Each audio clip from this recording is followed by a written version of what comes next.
পিছনের লোকগুলো সামনের দিকে আসেন।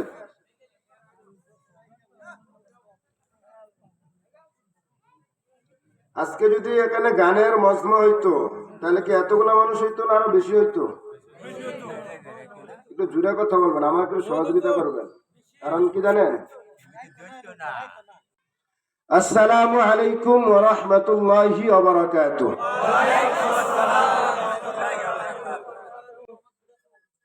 আলহামদুলিল্লাহ আলহামদুলিল্লাহি নাহমাদুহু ওয়া নাস্তাঈনুহু ওয়া নাস্তাগফিরুহ ওয়া নু'মিনু বিহি ওয়া নাতাওয়াক্কালু আলাইহি ওয়া না'উযু বিল্লাহি মিন শুরুরি আনফুসিনা ومن سيئات أعمالنا من يهده الله فلا مضل له ومن يضلله فلا هادي له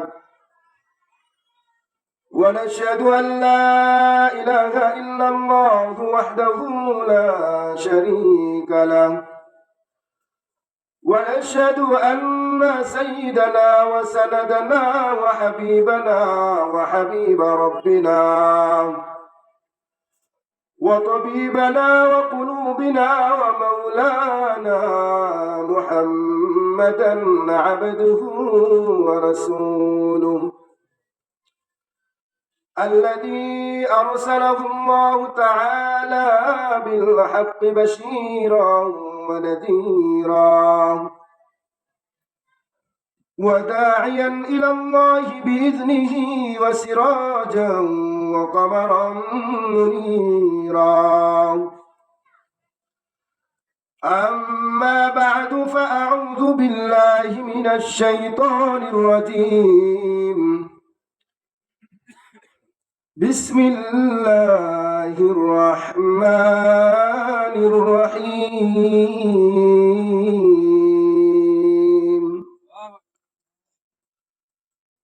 والعصر إن الإنسان لفي خسر إلا الذين آمنوا وعملوا الصالحات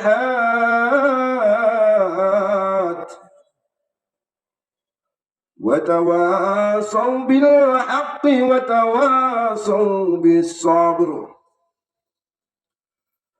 آمنت بالله صدق الله العظيم وصدق رسوله النبي الكريم ونحن على ذلك من الشاهدين والذاكرين الشاكرين والحمد لله رب العالمين সকলে দুরূদ ইব্রাহিম পড়ি। اللهم صل على محمد وعلى آل محمد كما صليت على إبراهيم وعلى آل إبراهيم إنك حميد مجيد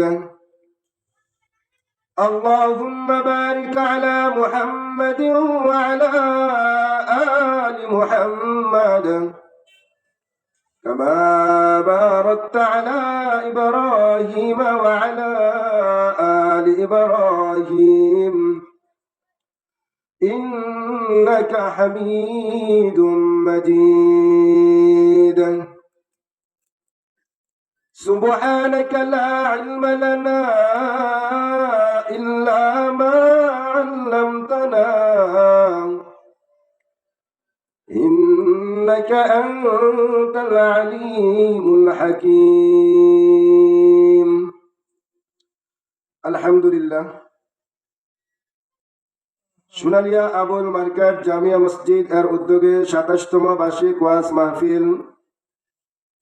উক্ত ওয়াজ মাহফিলের সম্মানিত সভাপতি আবুল হোসেন সাহেব, সহসভাপতি শামসুজ্জামান লেবু সাহেব, প্রধান অতিথি হালাল দেওয়ান এবং আজকের মাহফিলের প্রধান বক্তা আল্লামা হযরত মাওলানা শামসুল ইসলাম মাদানী দামাত বরকাতুহুম, ঢাকা।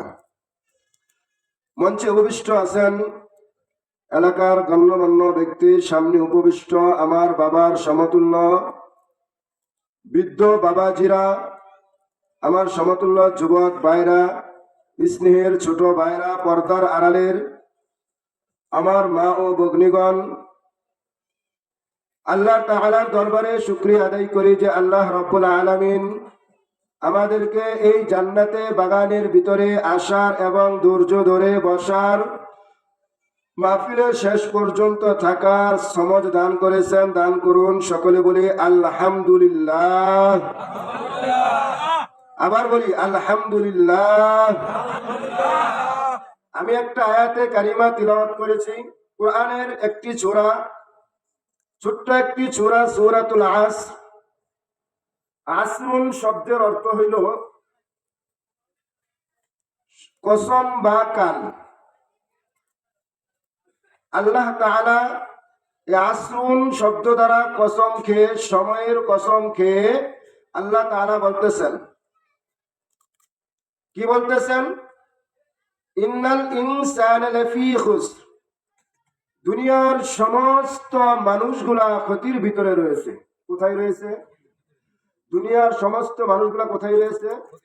ক্ষতির ভিতরে রয়েছে। তাহলে যেহেতু আল্লাহ তাআলা সময়ের কসম খাইতেছে, তাহলে বোঝা গেল আল্লাহ তাআলার কাছে সময়ের অনেক মূল্য, ঠিক কিনা? জুড়ে বলতে হবে। আল্লাহ তাআলার কাছে কি সময়ের অনেক মূল্য আমার আপনার আমাদের কাছে না থাকতে পারে। এই কারণেই আল্লাহ তাআলা সময়ের এবং কালের কসম খাইতেছে। কেমন? যার কাছে যেই জিনিসের প্রিয় ওই জিনিসটাকেই সে বারবার স্মরণ করে। আমার আপনার কাছে যেই জিনিসটা মহব্বতের ওই জিনিসটাকে আমরা বেশি কদর করি। কিন্তু আল্লাহ তাআলার সময়টাকে যেহেতু কসম খেয়ে বলতেছেন, তা বোঝা গেল আল্লাহ তাআলার কাছে সময়ের গুরুত্ব বেশি, প্রয়োজনীয়তাও বেশি, সময়ের ভিতরে কাজ করাটাও আল্লাহ তাআলাই বেশি ভালোবাসেন। আল্লাহর নবী সাল্লাল্লাহু আলাইহি ওয়াসাল্লামকে প্রশ্ন করা হলো, আইয়ু আমালিন আহাব্বু ইলাল্লাহ।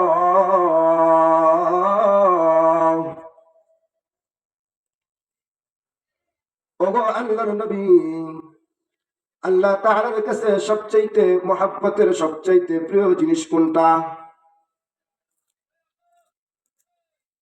আল্লাহর নবী সাল্লাল্লাহু আলাইহি ওয়াসাল্লাম বলেন,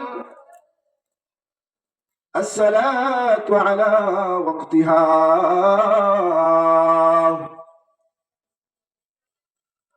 আল্লাহর নবী মুহাম্মদুর রাসূলুল্লাহ সাল্লাল্লাহু আলাইহি ওয়াসাল্লাম বলেন, আল্লাহর কাছে সবচাইতে বেশি প্রিয় হলো অক্তমতো সালাত আদায় করা, অক্তমতো নামাজ আদায় করা। এই জিনিসটা সবচাইতে বেশি একমাত্র আল্লাহ তাআলার কাছে প্রিয়। জুড়ে বলি কারণ যে অর্থে যেই সময়ের ইবাদতটা, ওই সময়ের মাঝে ইবাদত করাটা আল্লাহ তাআলার কাছে সবচাইতে বেশি প্রিয়। সময়ের কাজ সময়ের মাঝে করাটা আল্লাহ তাআলা সবচাইতে বেশি ভালোবাসেন। সময়ের মাঝে যদি আপনি কোনো কাজ করেন, আসরের সময় হয়ে গেছে, আপনি হালাধুলা না করে যদি ওই সময়ের মাঝে আপনি কাজ করে নেন, ইবাদত করে নেন, আল্লাহ তাআলার কাছে আপনি প্রিয় পাত্র হয়ে যাবেন, আল্লাহ তাআলার কাছে আপনি প্রিয় বান্দা হয়ে যাবেন। এই কারণে আল্লাহ তাআলা সময়ের কাজ সময়ের মাঝে করাটা সবচাইতে বেশি পছন্দনীয় মনে করেন, পছন্দ করেন, সবচাইতে বেশি ভালোবাসেন। রাসূলুল্লাহ সাল্লাল্লাহু আলাইহি সাল্লাম বলেন, নি'মাতানা মাগবুনুন ফীহিমা কাসীরুম মিনান নাস। আল্লাহর নবী সাল্লাল্লাহু আলাইহি সাল্লাম বলেন, আমার উম্মত মানুষ দুইটা জিনিসের বিষয়ে, আল্লাহর নবী সাল্লাল্লাহু আলাইহি সাল্লাম বলেন, দুটো নিয়ামতের ব্যাপারে মানুষ খুবই উদাসীন। কয়টা নিয়ামত? নিয়ামতানে মাগলুলুন ফীহিমা কাসীরুম মিনান নাস। দুটো নিয়ামতের ব্যাপারে, দুইটা নিয়ামতের ব্যাপারে মানুষ খুবই উদাসীন। আসিহাতু ওয়াল ফারাগ। আসিহাতু, মানুষ যখন সুস্থ থাকে তখন অসুস্থতার কদর বুঝে না, ঠিক কিনা? মানুষ যখন অসুস্থ থাকে তখন বুঝতে পারে সুস্থতার কদর কেমন। ও আমার বাবাজিরা, যুবক ভাইরা, 70 বছরের একজন বৃদ্ধা বাবাজিকে জিজ্ঞাসা করে যে তার চলাফেরা আর একজন 20 বছরের যুবকের চলাফেরা কি এক সমান হয় কিনা? 70 বছর বয়সের বৃদ্ধ বাবাজিরা, তার শরীরে কোনো শক্তি আর কাজ করে না আগের মতো, কারণ সে অসুস্থতার ভিতরে, বৃদ্ধতার ভিতরে পড়ে গিয়েছে। এই কারণেই আল্লাহর নবী বলেন, আমার উম্মত দুইটা নিয়ামতের বিষয়ে সবচাইতে বেশি উদাসীন। এক নম্বর হলো অসুস্থতা। সুস্থতা থাকলে অসুস্থতার কদর বোঝে না। একটা লোক 5 ওয়াক্ত নামাজ পড়ে মসজিদে আসে সময় মতো, লোকটা হঠাৎ করে জ্বরে আক্রান্ত হয়ে গেল। এই লোকটা যখন সুস্থতা থাকা অবস্থায় যেমনি ভাবে নামাজ পড়তেন, অসুস্থতা হওয়ার পরে কি সে ওইভাবে নামাজ পড়তে পারবে? তার শরীরে যে পরিমাণ শক্তিটা ছিল, জ্বরে আক্রান্ত হওয়ার পর তার প্রথমেই মুখের রুচি নষ্ট হয়ে যায়। আর যখন মুখের রুচি নষ্ট হয়ে যায়, রুচি নষ্ট হয়ে যাওয়ার পর খাবার থেকে সে দূরে চলে যায়। খাবার থেকে দূরে চলে যাওয়ার পর তার শরীরের ভিতরে ক্লান্তি চলে আসে, শরীরটা আস্তে আস্তে দুর্বল হয়ে যায়। যেই লোকটা 10 মিনিটের রাস্তা মসজিদে 5 মিনিটে হেঁটে চলে যাইতো সুস্থতা থাকা অবস্থায়, ওই লোকটা যখন অসুস্থ হয়ে যায় 10 মিনিটের রাস্তা 10 মিনিটও হেঁটে মসজিদ পর্যন্ত যাইতে পারে না। পারে কি পারে? কেন পারে না? তার যেই দৈহিক শক্তিটা ছিল, তার যেই ক্ষমতাটা ছিল, অসুস্থ হওয়ার কারণে তার ওই শক্তিটা চলে গেছে, দুর্বলে তারে গ্রাস করে ফেলছে। এই কারণেই আল্লাহর নবী সাল্লাল্লাহু আলাইহি ওয়াসাল্লাম বলেন, ওয়াসিহাতি ক্বাবলাকা সুকুমিকা, অসুস্থতা হওয়ার আগে সুস্থতার নিয়ামতের কদর করো। অসুস্থ হওয়ার আগে সুস্থতার নিয়ামতের শুকরিয়া আদায় করো। তাহলে তুমি সুস্থতা থাকা অবস্থায় যে কেমন ছিলা আর অসুস্থ থাকা অবস্থায় তোমার চলাটা কেমন, তাহলে তোমার মাঝে ফিরে দুটোর মাঝে পার্থক্য করতে পারবা। তাহলে 1 নম্বর কি পাইলাম? মানুষ দুইটা জিনিসের ভিতরে সম্পর্কে খুবই উদাসীন। 1 নম্বর হলো কি? সুস্থতা। এই কারণে সুস্থতা থাকলে সুস্থ অবস্থায় আল্লাহ তাআলার ইবাদত করব কি করব না? হ্যাঁ, কথা বলি।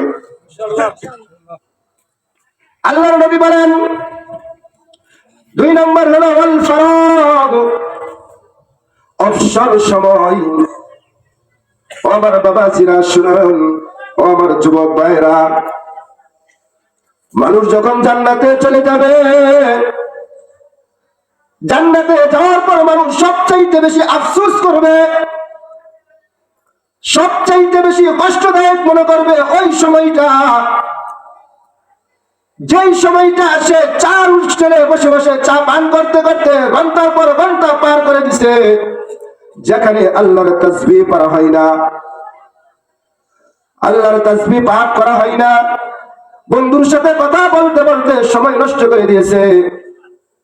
ঠিকই তো জান্নাতে গেছে, জান্নাতে যাওয়ার পর আফসোস করবে, হায় আল্লাহ, দুনিয়াতে যদি চার দোকানে বৈশা আড্ডা না দিতাম, মানুষের সাথে বৈশা গল্প গুজব না করে যদি আপনার তাসবিহ তাহলিল গুলা পাঠ করতাম, তাহলে তো আজকে আমাকে আপনি যে সম্মানের স্থানে রাখছেন, আমি তো এর চাইতে আরো ভালো সম্মানের স্থানে চলে যাইতাম।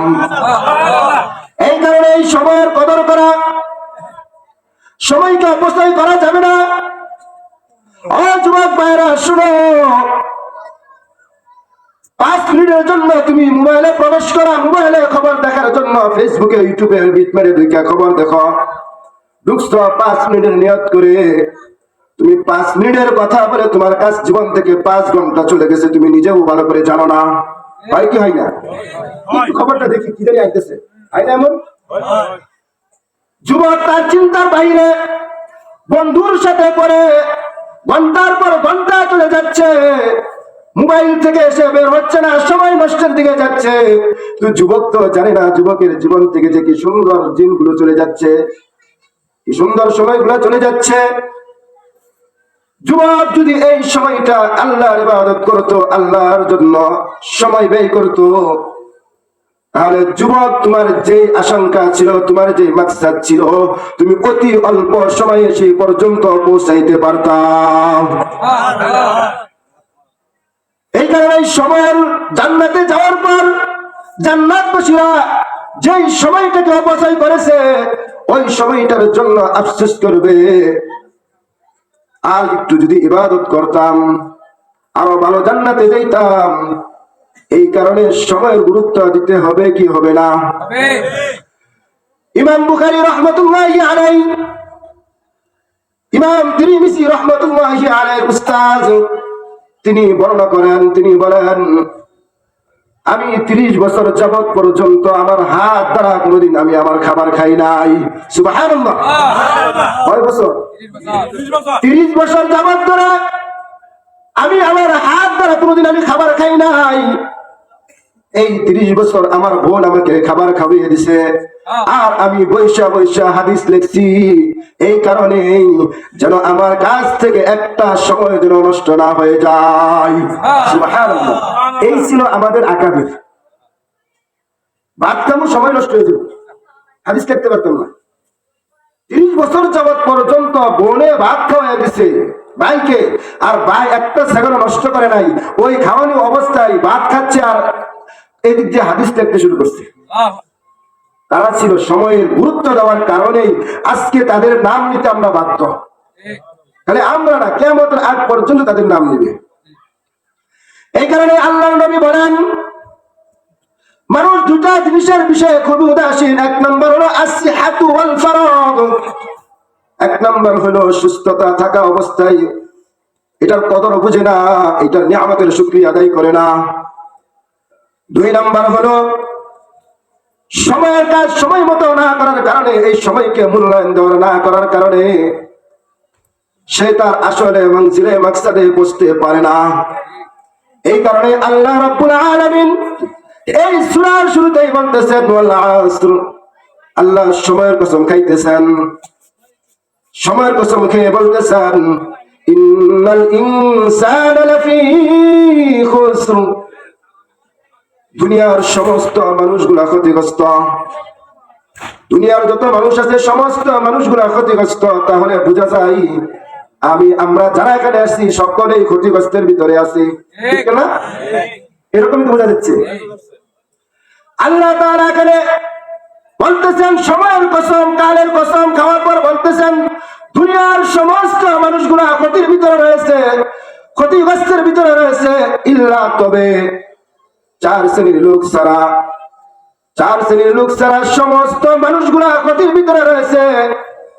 4 শ্রেণীর লোকের ভিতরে আল্লাহ তাআলা বলেন ইল্লাল্লাযীনা আমানু ওয়া আমিলুস সালিহাত, 1 নম্বর হলো যারা ঈমান আনয়ন করেছে, 2 নম্বর হলো যারা আমল সালেহ করেছে, ওয়া তাওয়াসাউ বিল হাক্কি ওয়া তাওয়াসাউ বিস সাবর, 3 নম্বর হলো হকের দাওয়াত দিয়েছে, ধৈর্য ধরার দাওয়াত দিয়েছে, 4 নম্বর হলো ধৈর্য ধরার দাওয়াত দিয়েছে। আল্লাহ তাআলা এই সূরাটা নাযিল করার পর ইমাম শাফি রাহমাতুল্লাহি আলাইহি বলেন আল্লাহ যখন এই সূরাটা নাযিল করেছে, এই সূরাটা নাযিল করার পর যদি চিন্তা করতেন কোরআনে আর কোন সূরার প্রয়োজন নাই, আর কোন সূরার দরকার নাই, কারণ ইমাম শাফি রাহমাতুল্লাহি আলাইহি বলেন এই সূরাটার উপর যদি কোনো ব্যক্তি চলতে পারে ইসলাম তার জন্য একদম সোজা হয়ে যাবে। সুবহানাল্লাহ। এই সূরার ভিতরে শরীয়ত মারফত সব কিছু এসে পড়ছে। আর কোন সূরা যদি আল্লাহ তাআলা নাযিল নাও করতেন তারপরেও এই সূরা দিয়ে ইসলাম যথেষ্ট ছিল। সুবহানাল্লাহ। আল্লাহর নবীর সাহাবী আল্লাহর নবী সাল্লাল্লাহু আলাইহি সাল্লাম বলেন এই সূরাটা নাযিল হওয়ার পর যখন দুইজন সাহাবী একত্রিত হইতেন, দুইজন সাহাবীর সাথে সাক্ষাৎ হইত, হাদিসের মধ্যে আসছে যতক্ষণ পর্যন্ত এই সূরাটা একজন আরেকজনকে শ্রবণ না করাইতেন, না শোনাইতেন, ততক্ষণ পর্যন্ত দুইজনের মাঝে ফারাক হইত না। একজন আরেকজনকে শোনানোর পর সালাম বিনিময়ের পর তারা তাদের বাসায় ফিরে যাইতেন। আর এই সূরাটার কত কথা! এই কারণে আল্লাহ তাআলা বলেন, দুনিয়ার সমস্ত মানুষগুলা ক্ষতির ভিতরে রয়েছে চার শ্রেণীর লোক ছাড়া। চার শ্রেণীর লোক ছাড়া দুনিয়ার সমস্ত মানুষ ক্ষতির ভিতরে রয়েছে। আমাদের কি ইচ্ছা আছে ওই চার শ্রেণীর লোকের ভিতরে থাকার? ইচ্ছা আছে? হ্যাঁ, আল্লাহ তাআলা বলেন, ইল্লাল্লাযীনা আমানু ওয়া আমিলুস সালিহাত, ইল্লাল্লাযীনা আমানু, যে ব্যক্তি ঈমান আনয়ন করবে। আমরা ঈমান আনয়ন করেছি। ঈমান আনয়ন করেছি কিভাবে? এখন তো বর্তমানের অবস্থাটা এমন হয়েছে, মুসলমানের সন্তানকে জিজ্ঞাসা করলেও মুসলমানের সন্তান কালিমাটা বলতে পারে না। মুসলমানের সন্তান ভালো করে কালিমা শব্দগুলো উচ্চারণ করতে পারে না। কারণ আমরা যে দিন পেয়েছি, যে ঈমানের উপর আছি, ওটা তো আমাদের প্রাপ্যর ফল না। আমরা বাপ দাদা থেকে পাওয়ার কারণে আজকে আমরা আমাদের ঈমানের মূল্যায়ন বুঝি না। ভুল বললাম? হ্যাঁ। আল্লাহ তাআলা বলেন, ইল্লাল্লাযীনা আমানু, যারা ঈমান আনয়ন করেছে। কিভাবে ঈমান আনয়ন করেছে? লা ইলাহা ইল্লাল্লাহ, এই কালিমা পড়ার পর ঈমান আনয়ন করেছি কার উপর? কথা বলি সবাই, কার উপর? আল্লাহর উপর। আল্লাহ কেমন আমরা কি দেখেছি? দেখি নাই। আল্লাহর সৃষ্টিকে দেখে বিশ্বাস করেছি আমাদের রব একজন আছেন। তিনি কে? এখানে বসার মতো ক্ষমতা কে দিয়েছেন? এখান থেকে যদি আমাদেরকে না উঠাইয়া নেই, কারো কোনো শক্তি আছে যাওয়ার জন্য? হ্যাঁ, বসার তৌফিক দিয়েছেন কে? আবার যখন চলে যাব, কথা শোনার মতো শক্তি কে দিয়েছেন? বলার মতো শক্তি কে দিয়েছেন? আল্লাহ তাআলা যদি মনে করেন এই রাতকে কিয়ামত পর্যন্ত দিন করবেন না, কারো কোনোদিন ক্ষমতা আছে এই রাতকে দিন বানানোর? সূরা কসসের মাঝে আল্লাহ তাআলা বলেন, قل أرأيتم إن جعل الله عليكم الليل سرمدا إلى يوم القيامة من إله غير الله يأتيكم بضياء أفلا تسمعون। আল্লাহ তাআলা তার বন্ধুকে বলেন, হ্যাঁ বন্ধু, হাবিব আপনি জানিয়ে দেন,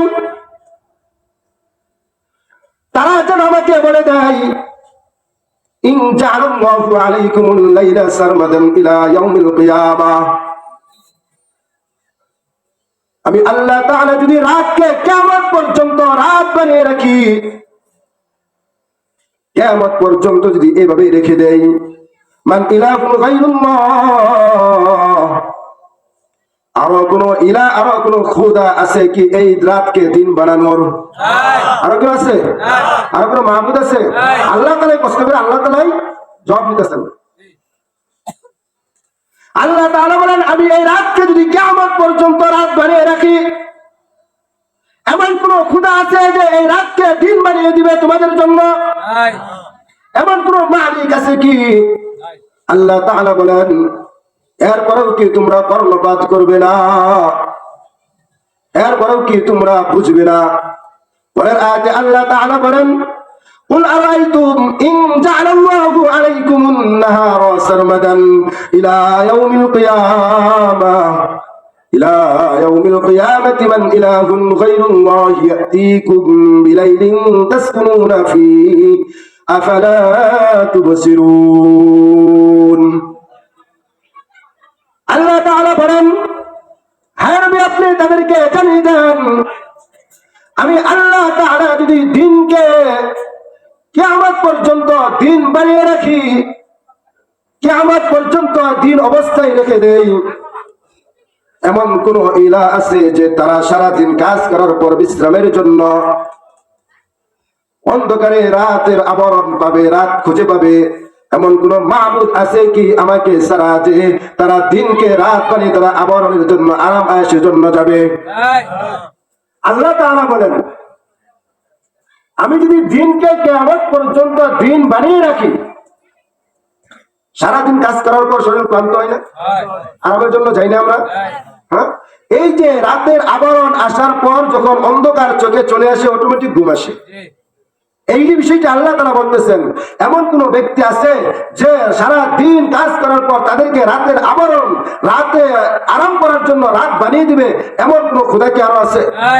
আছে? আল্লাহ তাআলা বলেন এরপরেও কি বুঝে আসবে না? রাতকে রাত বানানোর মালিক কে? সবাই মন খুলে বলি। এখানে তো নৌকার মিছিল হবে না, ধানেরও মিছিল হবে না, নাঙ্গলের মিছিল হবে না। এক কাপ চার বিনিময়ে গলা ফাটিয়ে বলেন নৌকা, এক কাপ চার বিনিময়ে গলা ফাটিয়ে বলেন অমুক নেতা তমুক নেতা মার্কা কি ধানের শীষ নাঙ্গল। আরে ভাই ওইটা তো দুনিয়ার স্বার্থের কারণে আপনি বলতেছেন। আল্লাহর জন্য আপনার গলাটাকে উজাড় করে দেন। রাতকে রাত বানানোর মালিক কে? রাতকে রাত বানানোর মালিক কে? দিনকে দিন বানানোর মালিক কে? এইটার নামই হইল ঈমান। এইটার নামই হইল না দেখে আল্লাহর উপর ঈমান আনা, আল্লাহকে বিশ্বাস করা।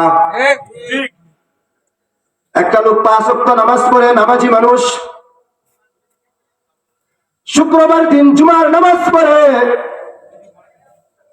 কোন এক অলির দরবারে গেছেন, কোন এক মাজারে গেছেন। যাওয়ার পর অলির দরবারে বসে বসে দোয়া করতেছেন।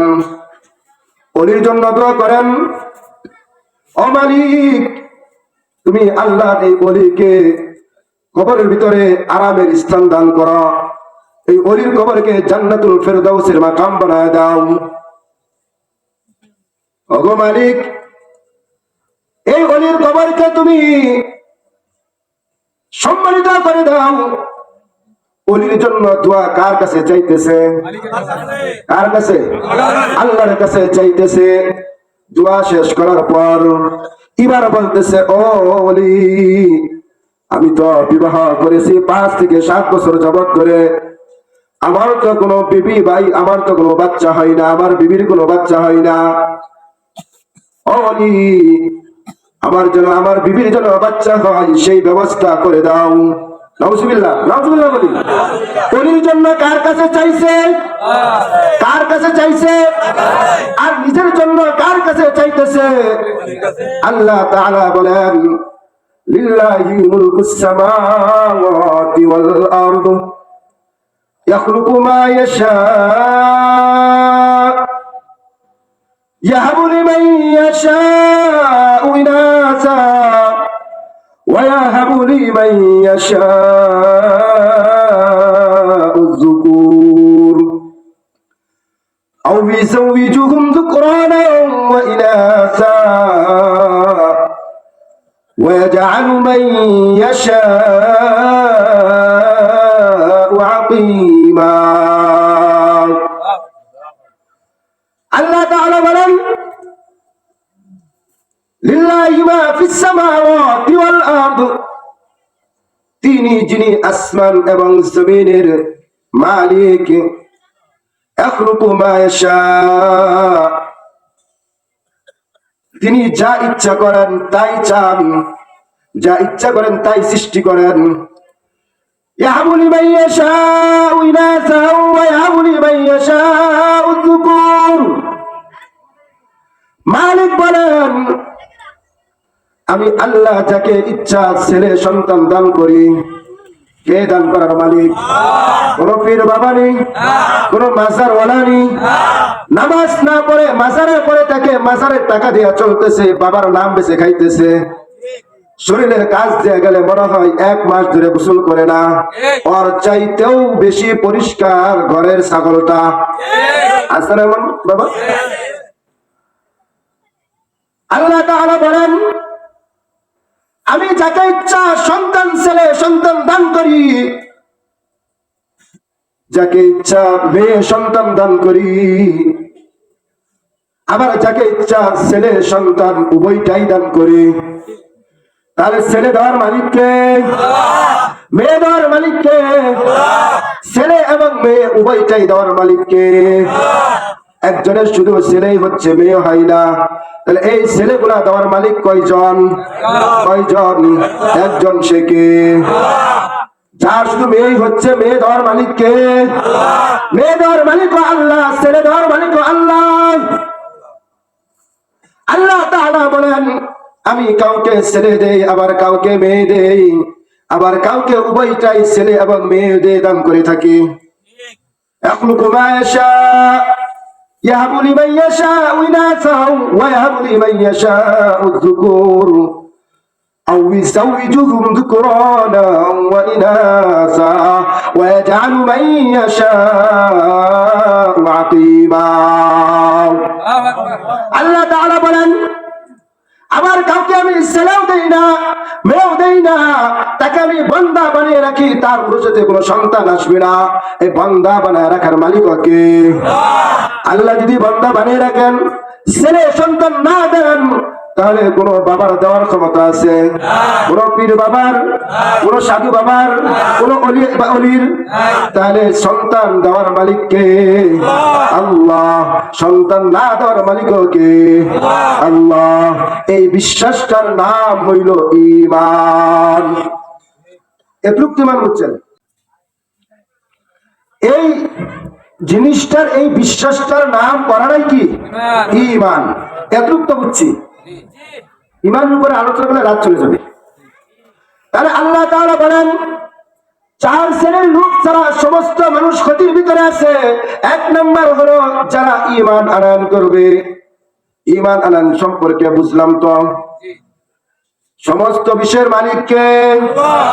আমি যা কিছু দেখি, যা কিছু দেখি না, যা কিছু করানো হয়, যা কিছু করা হচ্ছে, সব কিছু কে করান? সব কিছু, সমস্ত কিছুর ক্ষমতা কার হাতে? তিনি যাকে চান সম্মানের স্থানে বসায় রাখেন, আর যাকে চান লাথি মেরে বের করে দেন। কেউ যদি বলে 2040 সাল পর্যন্ত থাকবো, কেউ যদি চিন্তা করে 41 সাল পর্যন্ত থাকবে, আল্লাহ বলেন, তোর বলা, তোর চিন্তা তোর কাছে। আমি আল্লাহ এমন মাইর মারবো, 2040 তো দূরের কথা, 2500 পার হইবার দিব না। ঠিক কিনা? তাহলে ক্ষমতা বসানোর মালিক কে? আল্লাহ। ক্ষমতার থেকে নামানোর মালিক হলেন আল্লাহ। 1 নাম্বার হলো ঈমান আনয়ন করতে হবে, ঈমানের উপর থাকতে হবে। ঈমান সম্পর্কে তো আমরা একটু হলেও বুঝলাম। 2 নাম্বার হলো ইল্লাল্লাযীনা আমানু ওয়া আমিলুস সালিহাত। ঈমান আনার পর দ্বিতীয় কাজ হলো আমলে সালেহ করা, নেক আমল করা। যদি নেক আমল করেন ঈমান আনার পর, সুবহে সাদিকের সময় আপনি ঈমান আনয়ন করেছেন, এমন সময় ঈমান আনয়ন করেছেন সূর্য অস্ত যাবে, আসরের অস্ত শেষ হয়ে যাবে সময়ে, ওই সময় যদি আপনি ঈমান আনয়ন করেন, আপনার উপর আসরের নামাজ ফরজ হয়ে গেছে, আপনার ওই সময় আসরের নামাজ পড়ে নিতে হবে। আমলে সালেহ করেন, এমন সময় ঈমান আনছেন, ফজরের সময়ে ঈমান আনছেন, এমন সময় যে ফজরের ওয়াক্ত চলে যাবে বাপ, ওয়াক্ত থাকা অবস্থায় যদি আপনি ঈমান আনয়ন করেন, ওই সময় আপনার উপর ফজরের নামাজ ফরজ, আপনার ফজরের নামাজ পড়তে হবে। ঈমান আনয়ন করার পর দ্বিতীয় কাজ আমলে সালেহ। আমলটা কি হবে? নেক আমল হবে। আমি আমল করব একমাত্র কাকে? রাজি করার জন্য। কাকে খুশি করার জন্য? বেশি আমল না কম আমল? বেশি আমল প্রয়োজন নাই। পয়গম্বর আরবি মুহাম্মদুর রাসূলুল্লাহ সাল্লাল্লাহু আলাইহি সাল্লাম বলেন, আখলিস দীনাকা ইয়াকফিকাল আমালুল কলিল। আল্লাহর নবী বলেন অল্প আমলই নাজাতের জন্য যথেষ্ট হয়ে যায়। ইখলাসের সহিত আপনি অল্প আমল করবেন, এই অল্প আমলই আপনার জন্য যথেষ্ট হয়ে যাবে। যেহেতু হযরত চলে আসছেন, কথা রীতি টানতেছি, অল্প এই কথাটা বলেই। অল্প আমল কেমন? আল্লাহর নবীর জামানায় একজন গ্রাম্য সাহাবী গ্রাম থেকে আসতে অনেক দূরে হইতো, প্রতিদিন আল্লাহর নবীর সাথে সাক্ষাৎ করতে পারতো না। শরীয়তের অনেক বিধানগুলো তার জন্য অনেকগুলো কষ্ট হয়ে যেত মানা। আল্লাহর নবীর দরবারে এসে বলেন, ওগো আল্লাহর নবী, আমি তো সুদূর সেই গ্রাম থেকে আসি, আমি তো আপনার সাথে প্রতিদিন সাক্ষাৎ করতে পারি না, আপনার কাছ থেকে প্রতিদিন আমি কোনো আমল নিতে পারি না। ইসলামের শরীয়তগুলো আমার জন্য কষ্টদায়ক হয়ে যায়। আমি তো গ্রামের মানুষ, চাষী মানুষ, আমাকে এমন কিছু আমল বাতলায় দেন, এমন কিছু আমল বলে দেন যে আমলটি আপনি বলে দিবেন এর চাইতে বেশিও করবো না, এর চাইতে কমও করবো না, যেন এই আমলটি করেই যেন আমি জান্নাতে যাইতে পারি, এমন কিছু ছোট্ট আমল আমাকে আপনি বলে দেন। আল্লাহর নবী ওই গ্রাম্য সাহাবীকে বলতেছে, আমার সাহাবী শুনো, তাহলে তোমাকে আমি দুইটা আমলের কথা বলে দেব, দুইটা প্রেসক্রিপশন লিখে দিব। এই দুইটা আমল আল্লাহর নবী তার সাহাবীদেরকে বলছেন, ও আমার যুবক ভাইরা, বৃদ্ধ বাবাজিরা, আমি আপনাদেরকে দুইটা আমলের কথা আদা করায় যাইব। আল্লাহর নবী সাহাবীকে বললেন, এক নম্বর কাজ হইল তুমি সর্ব অবদায় হালাল রুজি উপার্জন করবা। হালাল রুজি উপার্জন করার পর তোমার এই দেহ দ্বারা, তোমার এই জবান দ্বারা যেন মানুষ কষ্ট পায় এমন কোনো কথা বলবা না। মানুষের উপর তুমি কোনো গালমন্দ করবা না। যদি তুমি হালাল রুজি উপার্জন করে হালাল রুজি খাইতে পারো, খাও, তাহলে তুমি সফলতায় চলে আসবা। সাহাবী বলেন, ওগো আল্লাহর নবী, এটা মানলেই কি হবে? আল্লাহর নবী বলেন, হ্যাঁ, এটা মানলেই চলবে। দুই নাম্বার হলো 5 ওয়াক্ত নামাজ তুমি আদায় করবা। যদি সময় পাও নফল পড়বা, সময় পাও তাহাজ্জুদ পড়বা, কিন্তু তুমি 5 ওয়াক্ত নামাজ সময়ের সাথে ওয়াক্তের সাথে পড়বা, কাজা করবা না। এই দুইটা আমল যদি তুমি করতে পারো, আমি নবী তোমাকে গ্যারান্টি দিচ্ছি, তুমি আমার সাথে, তুমি তোমার জন্য জান্নাত নির্দিষ্ট হয়ে যাবে। সাহাবী বললেন, ইয়া রাসূলুল্লাহ, আমি এই দুইটা আমলই করব, এর চেয়ে বেশি করব না, এর চেয়ে কম করব না। এই দুই আমল করলে তো আমি জান্নাত পাবো। আল্লাহর নবী বলেন, আমি সাক্ষী রইলাম, এই দুই আমল যদি তুমি করতে পারো তাহলে তোমার জন্য জান্নাত ঠিক। সাহাবী যখন মজলিস থেকে উঠে চলে যাচ্ছেন বাড়ির দিকে, আল্লাহ নবীকে বলতেছেন, ও রাসূলুল্লাহ, আপনি আমাকে বিদায় দেন, আমি অনেক দূরে যাবো, যেহেতু আমাকে যে দুই আমলের কথা বলছেন আমি ওই দুই আমলই করবো, এর চাইতে বেশি আমল করবো না। সাহাবী এই কথা বলার পর যখন মজলিস থেকে উঠে চলে যাওয়া শুরু করলেন, রওনা দিলেন, মজলিস থেকে বের হওয়ার পর আল্লাহর নবী সাহাবীদেরকে বলতেছেন, তোমরা কি জান্নাতি মানুষ দেখতে চাও? সাহাবায়ে কেরাম বললেন, ইয়া রাসূলুল্লাহ, জান্নাতি মানুষ আবার কে দেখতে না চায়? আল্লাহর নবী বলেন, ওই যে দেখো আমার সাহাবী যাচ্ছে, ওই যে দেখো জান্নাতি মানুষ উঠে মজলিস থেকে উঠে বাড়ির দিকে রওনা দিয়েছে, তাকে দেখো, সে জান্নাতি মানুষ। সুবহানাল্লাহ। কয়টা আমলের কথা বলছেন? দুইটা আমলের কথা বলছেন। তাহলে কি আমল বেশি দরকার না কম দরকার? আমলটা যদি কম হয় তাহলে কেমন হওয়া লাগবে? সহি শুদ্ধ হতে হবে, আগে নিয়ত করতে হবে, নিয়তটা পাকাপোক্ত করতে হবে যে আমি এই আমলটা করব একমাত্র রবকে খুশি করার জন্য। কাকে খুশি করার জন্য? আল্লাহকে খুশি করার জন্য। নিয়ত আছে না? প্রত্যেকটা কাজ হবে কার জন্য? আমল করব কার জন্য? সমস্ত আমল যখন রবের জন্য হয়ে যাবে, সমস্ত কাজ যখন রবের জন্য হয়ে যাবে, আর রবের যখন আমি প্রিয় পাত্র হয়ে যাব, রব যখন আমার হয়ে যাবে আর আমি যখন রবের হয়ে যাব, তাহলে আল্লাহ তাআলা এবং বান্দার মাঝে কোনো পার্থক্য থাকবে না। বান্দার এবং আল্লাহর মাঝে ভালোবাসা দিন দিন বৃদ্ধি পাবে। আমার দুনিয়াতেও সম্মান আল্লাহ বাড়িয়ে দিবেন, আখিরাতেও আল্লাহ আমার আপনার সম্মান বাড়িয়ে দিবেন। সম্মান বাড়িয়ে দেওয়ার মালিককে? আল্লাহ। তাহলে বুঝলাম 4 শ্রেণীর সারা সমস্ত মানুষ ক্ষতির ভিতরে আছে। কয় শ্রেণীর? 4 শ্রেণীর সারা সমস্ত মানুষ কোথায় আছে? ক্ষতির ভিতরে আছে। 1 নম্বরে কারা? এক নম্বরে কারা বুঝা গেছে? এক নম্বরে কারা ঈমান আনয়ন করেছে, ঈমানের উপর অটল থেকেছে। দুই নম্বর আমলে ঈমান আনার পর আমলে সালেহ করেছে, এক আমল করেছে, নামাজ আমলে সালেহ, রোজা আমলে সালেহ।